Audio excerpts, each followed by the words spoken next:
Terima kasih kerana memilih channel ini.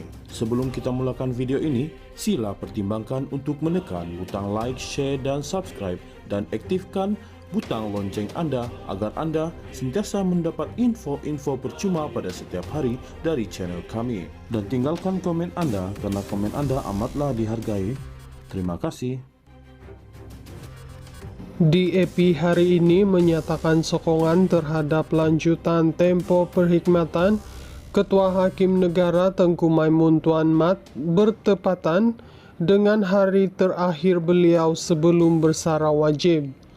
Menerusi kenyataan Jawatan Kuasa Kerja Pusat Parti itu, DAP turut menyatakan sokongan agar tempo perkhidmatan Presiden Mahkamah Rayuan Abang Iskandar Abang Hashim yang dijadwal bersara pada 2 Julai dilanjutkan.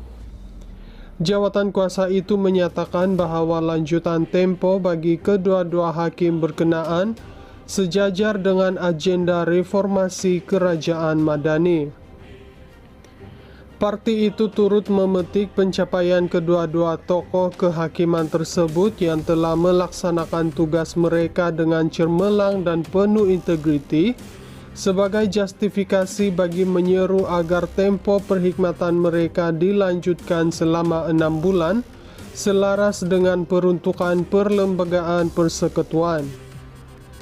Walaupun lanjutan seperti ini bukan hak mutlak, kami mengambil maklum bahawa lanjutan tempo perkhidmatan pernah diberikan kepada hakim-hakim kanan terdahulu selepas persaraan wajib dan kami tidak melihat sebarang sebab mengapa perkara sama tidak boleh dilaksanakan ke atas Ketua Hakim Negara dan Presiden Mahkamah Rayuan ketika ini, menurut kenyataan itu.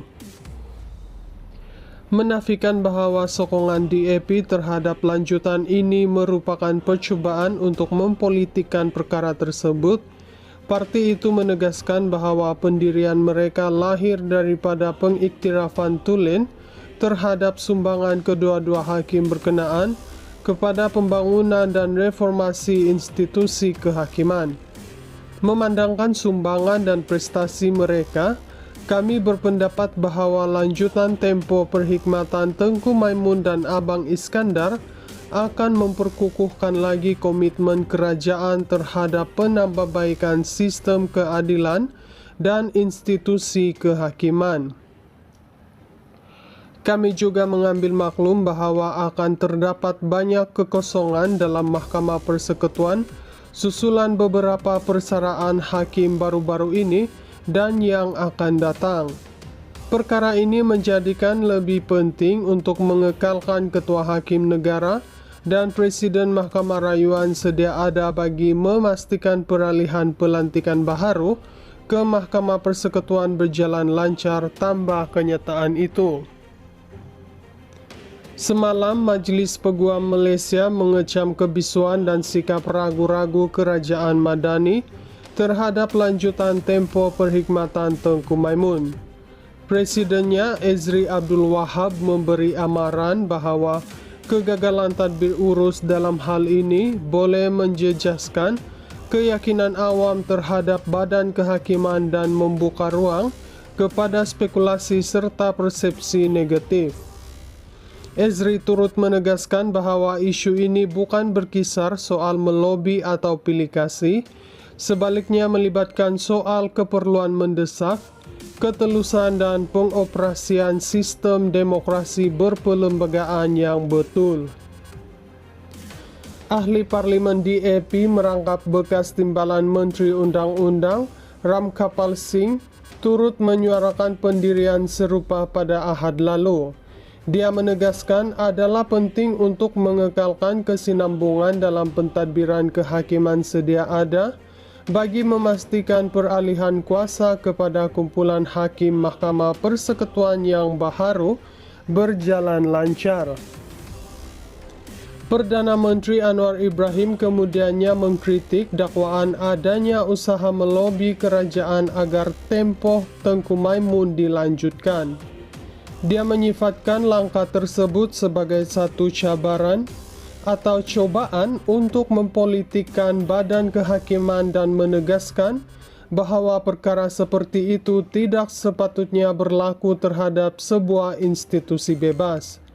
Anwar secara sinis berkata, jika amalan seperti itu dibenarkan kerajaan, tidak mustahil ketua setiausaha negara dan penjawat awam lain juga akan melobi untuk mengekalkan jawatan masing-masing. DAP hari ini menyatakan sokongan terhadap lanjutan tempo perkhidmatan Ketua Hakim Negara Tengku Maimun Tuan Mat bertepatan dengan hari terakhir beliau sebelum bersara wajib. Menerusi kenyataan jawatan kuasa kerja pusat parti itu, DAP turut menyatakan sokongan agar tempo perkhidmatan Presiden Mahkamah Rayuan Abang Iskandar Abang Hashim yang dijadwal bersara pada 2 Julai dilanjutkan. Jawatan kuasa itu menyatakan bahwa lanjutan tempo bagi kedua-dua hakim berkenaan sejajar dengan agenda reformasi kerajaan Madani. Parti itu turut memetik pencapaian kedua-dua tokoh kehakiman tersebut yang telah melaksanakan tugas mereka dengan cemerlang dan penuh integriti sebagai justifikasi bagi menyeru agar tempo perkhidmatan mereka dilanjutkan selama 6 bulan selaras dengan peruntukan perlembagaan persekutuan. Walaupun lanjutan seperti ini bukan hak mutlak, kami mengambil maklum bahwa lanjutan tempo perkhidmatan pernah diberikan kepada hakim-hakim kanan terdahulu selepas persaraan wajib dan kami tidak melihat sebarang sebab mengapa perkara sama tidak boleh dilaksanakan ke atas Ketua Hakim Negara dan Presiden Mahkamah Rayuan ketika ini. Menurut kenyataan itu, menafikan bahwa sokongan DAP terhadap lanjutan ini merupakan percobaan untuk mempolitikkan perkara tersebut. Parti itu menegaskan bahwa pendirian mereka lahir daripada pengiktirafan tulen terhadap sumbangan kedua-dua hakim berkenaan kepada pembangunan dan reformasi institusi kehakiman. Memandangkan sumbangan dan prestasi mereka, kami berpendapat bahwa lanjutan tempo perkhidmatan Tengku Maimun dan Abang Iskandar akan memperkukuhkan lagi komitmen kerajaan terhadap penambahbaikan sistem keadilan dan institusi kehakiman. Kami juga mengambil maklum bahwa akan terdapat banyak kekosongan dalam Mahkamah Persekutuan susulan beberapa persaraan hakim baru-baru ini dan yang akan datang.